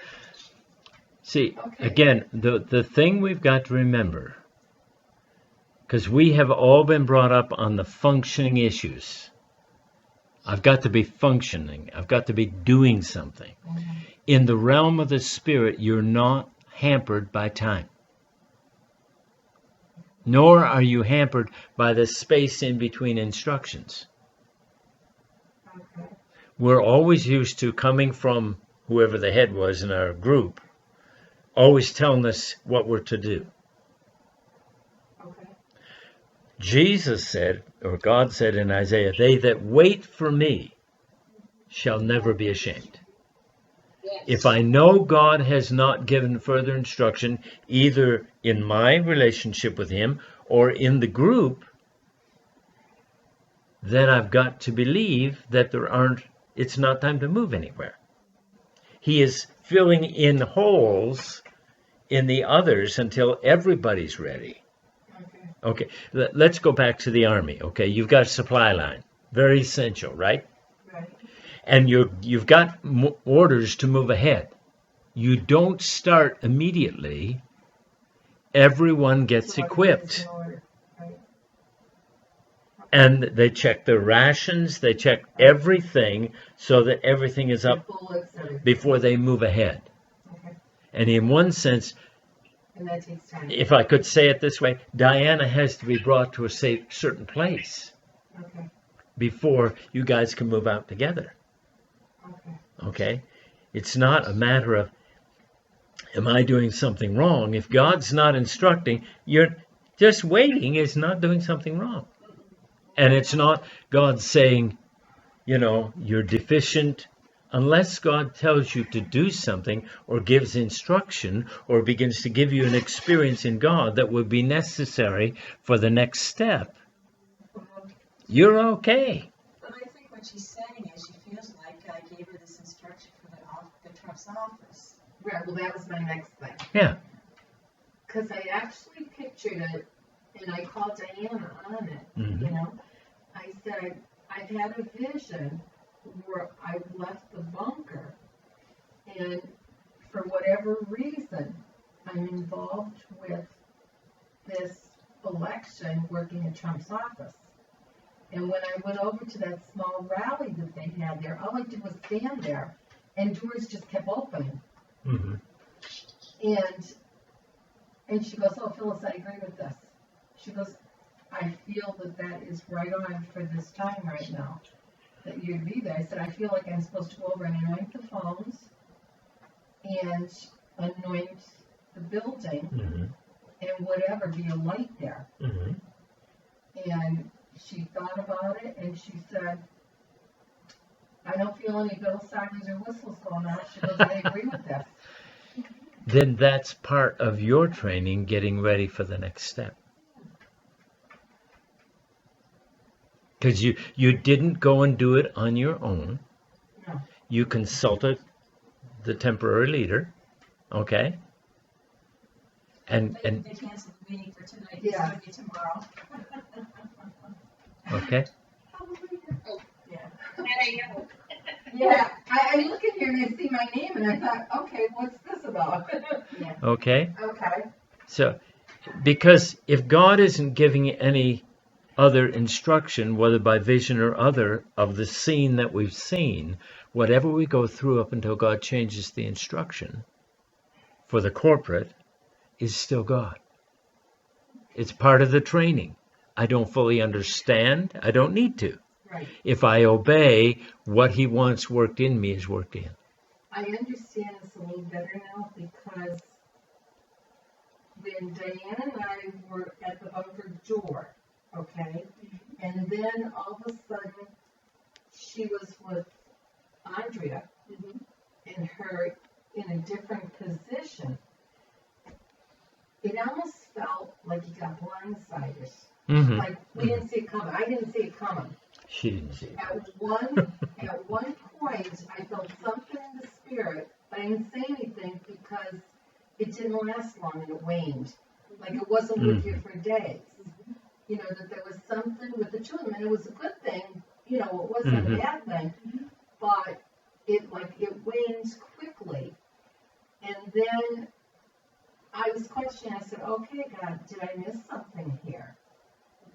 You know what I'm saying? And what did he? What did he turn? say? Nothing. Okay, then you didn't. Do you know what I'm saying? Yeah, yeah. I had to wrestle through all that in some areas of my own experience. All that said, done something wrong, you've missed something. Right. And God said to me, did I give you any further instruction? No. Then you haven't missed a thing. Stop listening to your tradition. Oh, yeah. All right, I understand. Okay. And the tradition did not come because it was preached from the pulpit. It came because this is the way they've always done it. Right. And therefore, for a long time, I assumed it was right until something began to rankle my spirit. Right.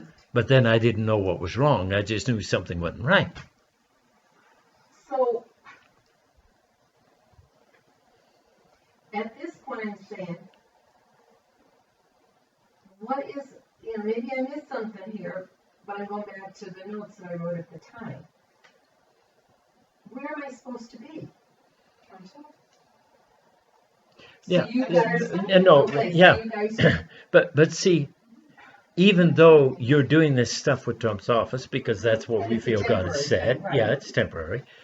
Spiritually, you're still there, and so is Diana, even though she seems to be leading for a while. Okay. See, this is understanding the positioning of God in the Spirit, as opposed to we are linear thinkers.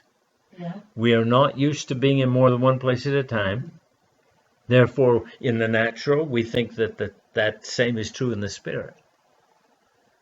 In the spirit, you and Diana are at the bunker door, right? okay, But God's taking you in the natural to Trump's office to teach you something further, okay, and in teaching you that, he's going to use that when you and Diana do whatever you're going to do whenever God gives the word. It's like Diana's being trained right now in stepping out. I think some of what Diana's being trained in as well is learning to trust her hearing. Yeah. Oh my God, yeah. Okay. See, and So in the natural, it looks like what? What's happening here? What? Right. Nothing's happened. You and Diana are still at the bumper door, in the spirit. You Because understand that? yes, because when all this came about, confusion started to come in. mm-hmm. Always. You did, and you felt like it. I felt like I was blindsided. It's like, okay, how come I didn't see this coming? Like, how Because come none of us saw it coming. Okay. Ellie didn't see it coming. I did not see it coming. Okay. I didn't see it coming, you know. But when it came, when God spoke this into her spirit, I knew it was right, even though I didn't fully understand it. Okay? And that's where I have to go with the witness of the Spirit. And it wasn't just you that You know, confirmed it. There no. were several that confirmed it on top So- of it. So So, it wasn't just like Bill, my husband, who said, yeah, well, I think that's right. No, there were several other people that said, Ellie, and they didn't even know that, they didn't know what I was feeling, they didn't know what I was thinking, they didn't know that I was sensing the Holy Spirit say, Ellie, I want to take you to another place, you need to back off of intercession. And it was like, well, how do you pull that off? How do I do this? How did I let go? Oh, you have no idea what I went through with that one. I do. Cindy will tell you. Yeah, I have no idea. So the thing, we've got to recognize we've not been this way before. If we don't, we'll be looking at the old and do a comparison. Now, if we don't understand what God's doing, it's okay to ask. It's okay. And we may say to you, we're not sure yet. And see what happens if you don't ask. If Cindy hadn't told us that you guys were upset, we would never know. And she was going to talk to you. Yeah, But listen for a minute on that very issue. That shows we're not fully in the same place yet. And it's not putting anybody aside or downing anybody. I knew there'd be repercussions. I wasn't sure where they'd come from. When we get to that place we're talking of in the Spirit, even though we may still be on the phones, we'll know who's having a struggle with whatever God has said. And we'll pray into that, and we may not even have to go to discussion of it. Okay? And that's the thing I want us to catch. Because this place that God is calling us is far above anything we've ever known or seen before. Okay? And the only reason we know that it's possible is because Paul talked about being someplace. Ezekiel was carried by the Spirit to Jerusalem, to a place, a hole in the wall. Okay? And he was there by the Spirit. And then we have people like Brian Bailey, who was in India and also in a meeting in Switzerland with the board of the school. And they came to met him at the plane when he got home from India, and they said, "We have a problem." He said, "I know, I was there in the meeting." They turned ash white. See, these are realms that God wants to take us into.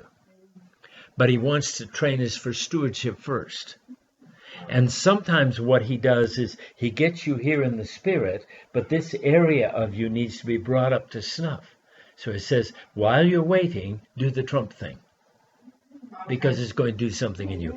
And Diana, while you're waiting, I want you to, for a period of time, to take the leadership or the coordinateship, I think that's better, of the intercessors. Okay, and for her, that's church. You guys get out to fellowship. She doesn't. Unless when we go up there, we'll go get her and bring her with us, to the place of fellowship. But otherwise, she might get once a week with Savvy. But that's church, her and Savvy. For her. And we really don't know what that's like, us guys.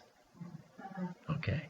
So God is bringing up some things that she had no way of coming into because there was no context. Now God's beginning to bring a context. He's beginning to bring a motivation to move forward. And she has to have that in order to commit to what God has for her. Okay. So this period of time is essential for her. More essential for her in some senses than the rest of you. Okay. Okay? And God, when we begin to come together, God will take one piece and focus on fixing it and have all the others around as essential, what do I call it, context Okay. for it. Because that person or that place or that piece is so important to the destiny of the whole. Okay. You know, and I think God has purposely ordained that it not all be here in one place where you can get together every week. Yeah. Because he wants us to find that place in the spirit, which if you're all in one place, you would settle for that. You'd settle for, we get together every week. Some of your folks have settled for getting together every week. Okay? And in my case, when all of this occurred, you know, you think, you believe that you're at maybe a certain level and you have a certain amount of authority in the spirit, Mm-hmm.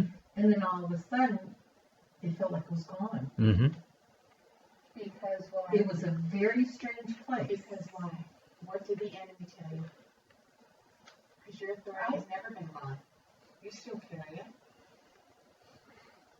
It just felt like it wasn't there.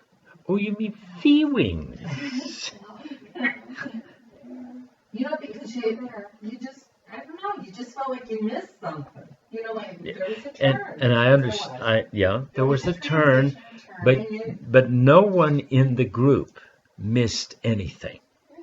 It was not someone missing something. It was God turning something that no one expected.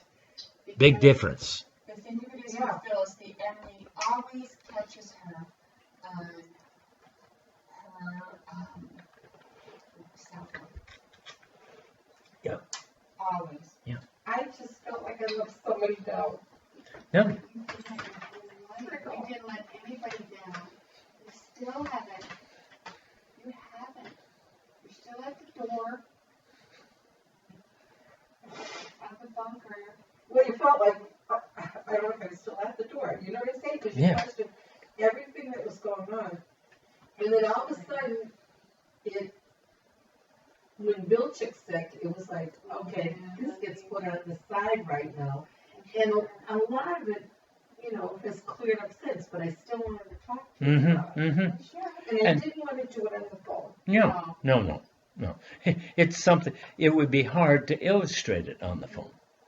Yeah. Because you need to see the face. That they're not just saying this to make me feel better. She Skyped so she could see our faces, she could see our, Yeah, our I just couldn't expressions. do it, I was right. like, oh my God. Yeah. That's why we wanted to talk in Skype with Mark. Right. I'll tell you, it has brought a lot of clarity. Yes, it has. Me too. Because I just needed to know, like, where's my position? Am I still in the bunker? Right. Me too. This bunker thing. Yeah, me too, because you know. I know where she was supposed to be, but I didn't know where. I said, am I still in the bunker? I just felt like, well, I missed some. Something wasn't clear, and maybe the position changed, and I don't know. But I need to know so I know how to pray. Yeah, again, we come back to that whole area of our past that says you must have missed something. There's something you didn't do. That's the accuser that has basically used the church to keep us down. Because they preach from a place of accusation, not from a place of building. Okay? So we interpret everything in the light of our history, not in the light of our future. Yeah, that's true. It is. That's true. We haven't got any point of reference for our future. No. We've never been there. And so if we don't watch it, the interpretation from our past comes in and takes place before we have a chance to hear from God of what he's really doing. Okay? And this is something that's been standing out to me in take this thing at Morningstar. When they dropped the thing and said, you're off for 3 weeks, basically, or 4 weeks, whatever it was. The immediate thing was rejection that I had to fight through. And then God gave Ellie a word, I have opened the door and no man can shut it. Then we pray into that which God has said. Okay? And we believe what God has said regardless of how things look. And this is all learning to take our first response to everything back to God. Because if this is a way I've never been before, even though the circumstances may look the same, I've never been here before. Right. He's right. My emotions are wrong. My history is, wrong. My interpretation of my history is wrong. And that's not easy to change that mindset. Here's what I've discovered, and I've been saying this a lot recently. In crisis, I show what my default position is. When a crisis comes, I show where my thinking foundation really is. In crisis, or in when things are going well, a church may be preaching fivefold ministry, corporate decision. But when a crisis comes, what does the senior leader do? Does he make the decision without going through the corporate he's been talking about? If he does, that his base position and his base mindset is still singular authority, not corporate authority. Now, I'm not talking about boards and things. I'm talking about ministry. I'm in a crisis. Do I call up the prophet and say, I need a word? Do I go back to God and say, how do I handle this? Or does out of my history come an answer? You see, I think part of the thing was we didn't feel part of the corporate. Mm-hmm. No, we didn't. And I don't understand why. You gotta help me on that one. How did you not feel part of the corporate? Because we totally blindsided as far as what was going on. And then there was such a strong word, which I think was, for me anyway, there was such a strong word, which was for Diana, about her leadership, and about people making sure they don't step into her leadership and step on her toes. And, to me, and it felt like authority coming down and saying, this is the way it's going to be. And I still have a problem, although I'm trying to get over it.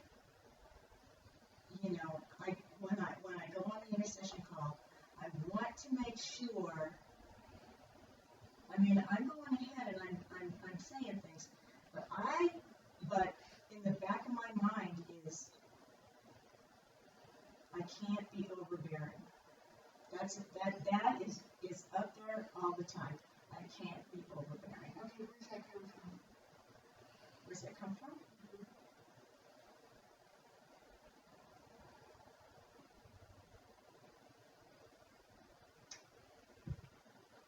Well, it comes from a couple of places, but By the way, that is a good caution. mm-hmm. That's not a negative caution. Okay. Okay, that is a good caution. I have to remind myself sometimes of that because we hold our opinions strongly, and there's nothing wrong with that. But it's when I try and, Like when you have, we all were, after that, when we had a Shirley Annis on and that all happened, she was overbearing. Right. That's how I was. But I was I'm part of looking at that. you like, when were you ever overbearing? Well, Overbearing. the Shirley Ennis thing. Oh, and it was when you guys started talking about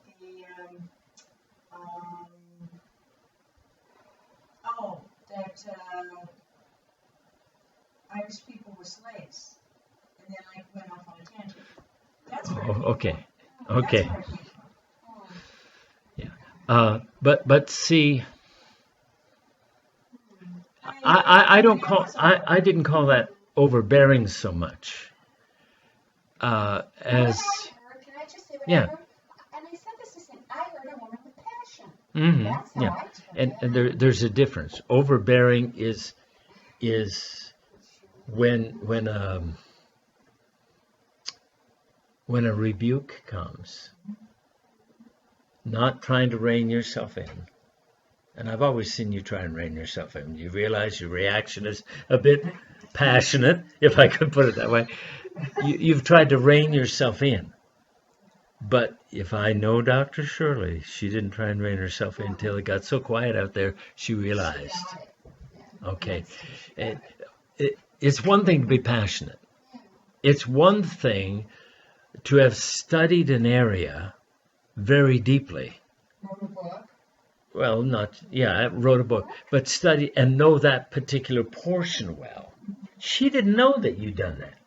Right. Okay. And I think if she'd read the book, she would have backed off. Okay. But she didn't know that. I understood that. But your focus was the black slavery.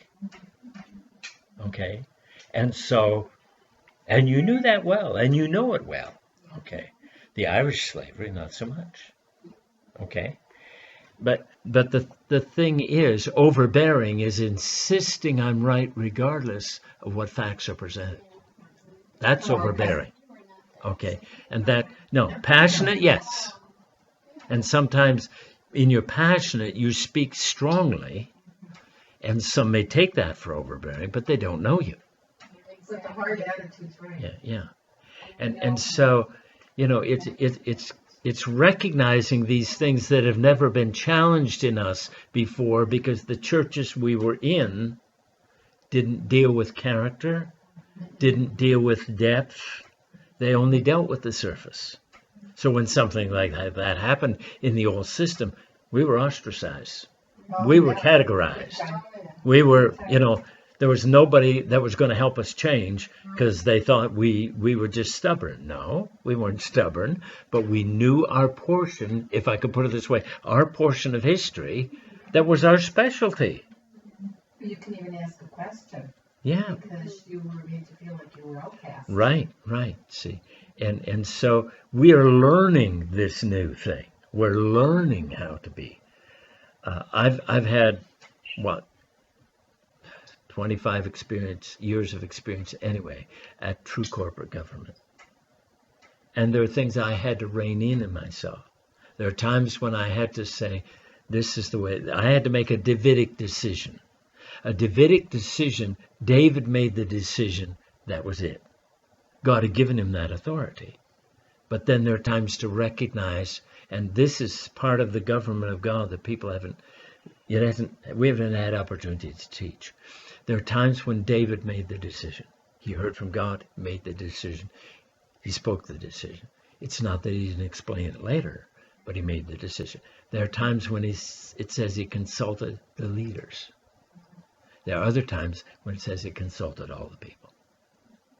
It's knowing that and knowing how to enact that. Are we going to make mistakes? Yeah, we've never been this way before. And that is not an excuse to hide behind for my decisions. It's just a recognizing that some of the time we're going to think it's a Davidic decision and it should be a leader decision. Or sometimes we make a leadership decision when it should be a consulting all the people decision. Because we've never been there before. I don't think anybody has outside of the time of David, and it might have been there, well, it probably was there in the early church when Peter went up and James said, it seems good to us and the Holy Ghost. So the us meant the Apostolic Council. And they'd taken the whole decision back to God. And they lifted all the Jewish rules except for 3 or 4. Okay, things offered to idols and certain things, But those are the only peaks we have in the early church to them even going in that direction. But remember that David set up the government according to what he saw in heaven. Because you find those same 24 around the throne. I believe those 24 represent 24 separate groupings. Is that what he had in the worship? In worship, he had 24 courses. Okay? So, we don't know how to function. Those were all types and shadows. We're here in the day of learning to function. He only had it in the temple. We're asking God to show it in the body of Christ. Okay? So, the principles are there. We walk through it. We make our mistakes. Hopefully we learn and we don't make the same mistake twice. It's not that we don't make mistakes, but God gave us a Davidic heart. He didn't make the same mistake twice. That's something I can't say. So it's like I said, this is a petri dish, guys.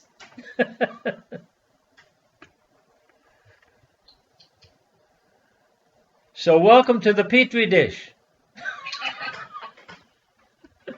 Yeah, that's a good one. Biology, I only dealt with crayfish, not petri dishes. I took one look at that sucker and I thought, don't look at me, I ain't touching that thing. I never forgot the crayfish. Oh, Jesus, no.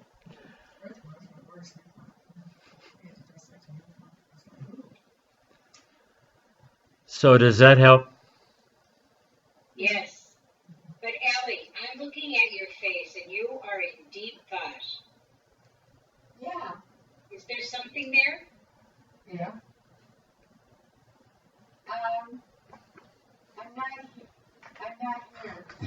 Well, that's honest. That's honest. The body is the rest of her, is it? I don't think so.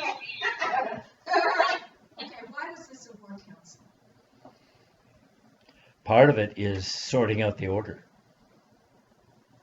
What was sorted out? the understanding. Yes, right. No, it's sorting out the order in understanding why things went the way they did. Yeah. Okay. So it's not an ordering of people and where they go. It's an ordering, first of all, of a new mindset. When the general gets his orders, he has to explain the rationale to the troops Okay. as much as he's allowed to. We're going here, we're doing this, here's our rationale, here's the reason. Now, I think what we're going to see is just like the waiting at the door of the bunker, there's some things that have to be filled in before we can go on to the maps type of thing. Okay. Because I use this as an illustration often, whether you know it or not. You took 2 years to do the voice of God. Okay? To me, that is the epitome of why I set up on the side a Christian growth institution. Because in most colleges, you have a certain amount of time to finish the course. But with Christian Growth Institution, what I did was set it so you could do what you did. God took you through a certain portion of it, then he said, set aside, I want to work it into you. Okay? And that's what we're looking at. That type of thing. I probably went through it 5 times before I got it. Yeah. And you can imagine how I feel with Dr. Firehose. But the thing is, how God's teaching us and taking us into the promised land, this has to happen because we're all learning a new mindset. We've come, all of us have been in the wilderness. We've got the wilderness mindset, and God is having to purify and root out the good stuff that was in the wilderness journey in order to bring us into war miracles. War miracles. Where God sovereignly intervenes in war, but we still have to press all the way to get the war won. Okay? Joshua said, sun, stand still. Okay. Well, if the sun stands still, that's a miracle. Actually, the earth stood still. Now that we look at science. Okay? They still had to fight with every bit of their might to win that day. Right. That's not a mentality that's in the church.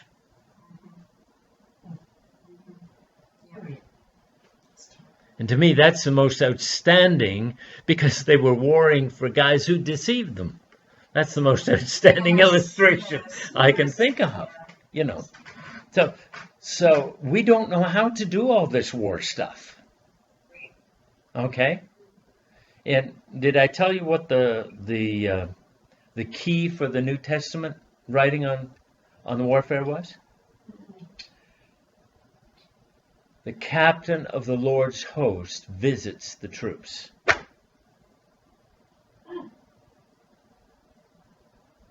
Did you get that out of the scripture, or did that just? That was one of those keys he dropped in, Okay. and I'm looking through the Gospels in that light. Okay. And remember, it says that the heavenly hosts, you know, the angel announced, and then the heavenly hosts. That word host means army. Yes. So here was an army that came to welcome who? And to protect who? Jesus. When he said I could call 12 legions of angels, where would they have come from? Or would they have come from that host that was already there guarding him? Oh. Ow! Or would it be both? No. No? No. The armed encampment was in the realm of the Spirit, Okay. wherever he was. Okay. So is that way they could walk through a crowd and they couldn't stop? They couldn't. All of those things, the invisible realm was protecting him. And he could have called them to come from the invisible into the visible anytime. But the thing is, this is the thing that got me. They were there for him. Those were his assigned troops while he was on earth. And then he said, if I did that for him, what do you think I'm doing for you?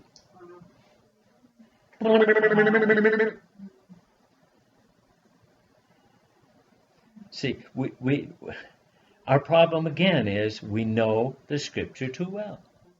Therefore, we don't think through. And God has to give us, if I could put it this way, a thinking key. He has to give us a pair of glasses, that's what a key of knowledge is, a pair of spiritual glasses to look at it through. That's why it took so long to do the Old Testament, when I thought I could do it in one book. I was deceived. You know, and yet, you know, the whole concept. Okay, let's go to the thing on women. Another key. Of course, Hillary? I didn't. We'll pass. We'll pass Hillary. Didn't take long. No, the thing on women. I said, God, I've got to see, because I believe women are, and I've said this, women are called to show forth that female side of God. Right. And Eve was a picture of the innocent side of that. But she wasn't the fully matured side. Okay? I said, God, if this was brought out of your heart, and everything was brought out of his heart, Jesus was brought out of the heart, you were in him before the world began, all of that came out of his heart. You came out of his heart. His purpose for you came out of his heart. Okay? I said, where is that unadulterated portion of woman seen before Eve was created? Had to be there. Right? Don't look at me like that. No, I have a thought, and I just don't know Go if it's ahead. right or not. Wisdom. Right. So as we study wisdom, it says, I was by him when. And then she goes into before the world, before the creation, and she goes down that list. And in that list are the female, I don't like the feminine functions of God. So that becomes where God's taking us, where God's taking women as the expression. That becomes seeing God bring women from the fallen position through the innocent and bring them into that vision is where God is taking us. Taking the women, that he might display to the principalities and powers by the church the female aspects of God. I mean, the multiple wisdom, the many faceted wisdom of God.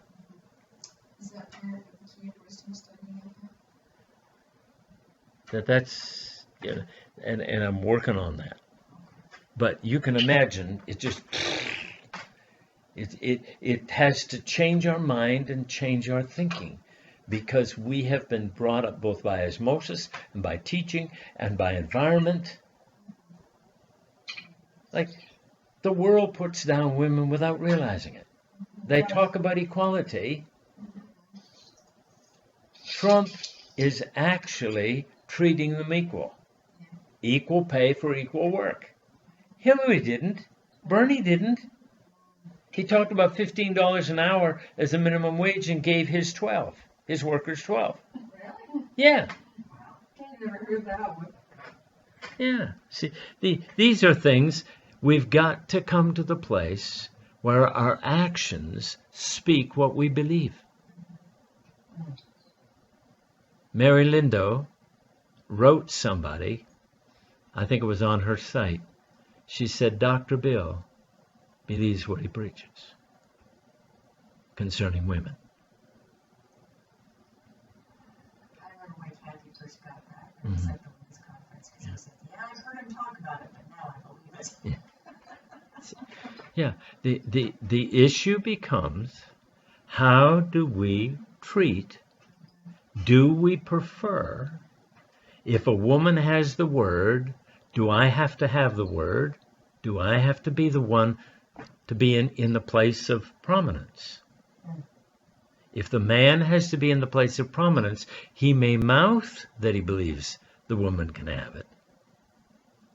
But if he doesn't give place to the word in the woman, then it's at least not there yet. Okay, he may be growing up into it, but it's not there yet. And that's the reality. By their fruit, you shall know them. Okay? So, I may not be there perfectly yet, but I'm working towards it. Because there is an equality that God wants to show in the church that's never been in the earth.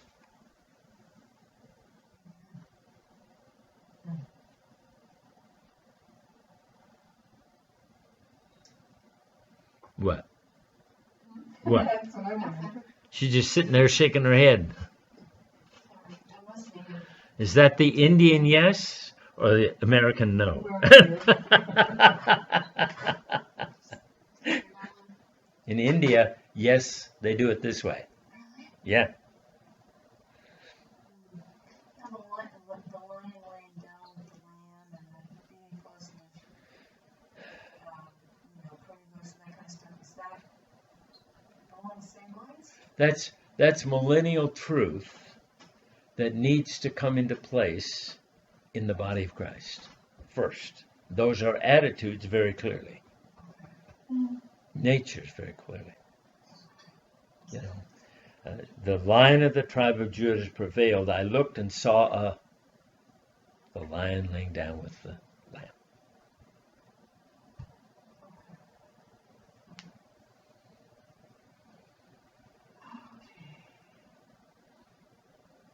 What? Okay. How you doing over there? How about you? It's a lot to consume in one afternoon. It's been. Sure does. It's amazing what of the fire hose can come through electronics. That, in my mind, and there has been a lot of clarity, so I just really want to thank you. Thank you. Yeah, you're welcome. Yeah, because I rewrote my note 3 times and I thought, oh, this doesn't make sense already. Okay, guys. Mine's all houses are clear. Yeah, I saw wheels anyway. Yeah, I'm going to keep going because I plugged in here, but Okay. it's a little crazy. It looks like it's going to go out on me. Okay. Okay, dear. Thank you. Hi, sweetheart. Love you. Okay, bye-bye. There you go. Bye, Bye, honey. Billy. Bye. Bye-bye. Bye. Bye-bye, sweetie.